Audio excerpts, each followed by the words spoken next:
Bienvenue dans l'univers de prestige d'Audi. Après l'A8 et l'A7, nous voici aux commandes de la nouvelle A6 dans sa version Avus de très haute gamme, avec pour la première fois du bois de chêne qui ressemble à s'y méprendre à celui des Riva, les fameux bateaux de course. Cet emprunt de décoration aux canaux italiens de la Jet Set montre qu'Audi ne recule devant rien pour satisfaire les goûts de luxe de sa clientèle. Presque un paradoxe lorsqu'on sait que depuis longtemps l'aspect statutaire de l'A6 la destine plutôt aux hommes d'affaires. Cependant, cette 7e génération dont le regard selon Audi s'apparente à un escrimeur aux aguets partage avec l'A7 quelques traits de style. C'est le cas de la calandre, des prises d'air et des optiques à LED qui cette fois se prolongent en pointe sur les ailes. De profil, on apprécie la silhouette tendue expliquant l'excellent coefficient aérodynamique de 0,26 et cette ligne dite Tornado reliant les optiques au feu arrière en soulignant les vitres latérales. Notre travelling met également en évidence les jantes en alliage de 20 pouces et l'augmentation de l'empattement favorisant le confort et surtout l'habitabilité. D'une grande élégance, l'arrière épouse un léger cintrage impliquant le couvercle de malle, les feux et le bouclier laissant apparaître les deux échappements. Pas plus longue que l'ancien modèle, mais plus large, l'A6 offre un habitacle aussi cossu et riche que celui de l'A7, surtout lorsqu'il bénéficie comme ici de près de 32 000 € d'options.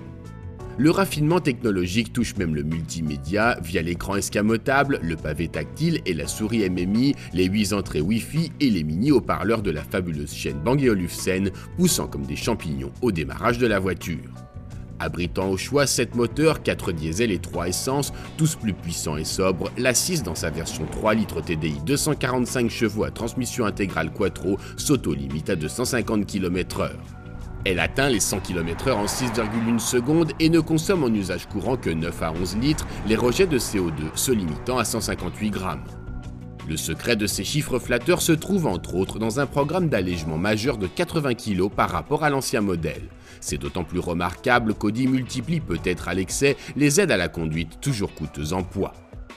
Chez Audi, on pense qu'au niveau sécurité, on n'en fera jamais trop et que notre rôle de constructeur était aussi d'aider le conducteur à avoir le maximum de sécurité dans le véhicule. Donc l'électronique d'aujourd'hui nous permet de mettre en place de nouveaux dispositifs, comme par exemple la vision nocturne d'un véhicule, le régulateur de vitesse à distance contrôlée. Ça permet pour le conducteur, à tout moment, de pouvoir anticiper mieux les flots de circulation et les dangers qui se présentent à lui. Et tout ça, ça ne déresponsabilise pas le conducteur, par contre ça le met en alerte au moment où c'est le plus important. Le débat reste ouvert car parallèlement, Audi fait progresser la sécurité active en rendant le pilotage de plus en plus facile à l'attaque.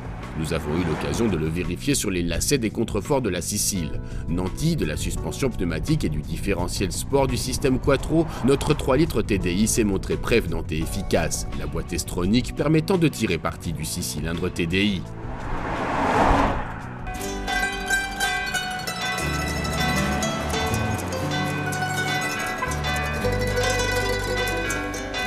En rôdant au crépuscule le long des quais d'un petit port quasi déserté du sud de l'île, nous avons, aux côtés de la présence rassurante des carabinieri, mesuré les progrès d'Audi. La marque aux anneaux possède bien l'arme fatale pour contrer la BMW série 5 et la Mercedes classe E. Les prix s'échelonnent de 39 900 à 62 700 €.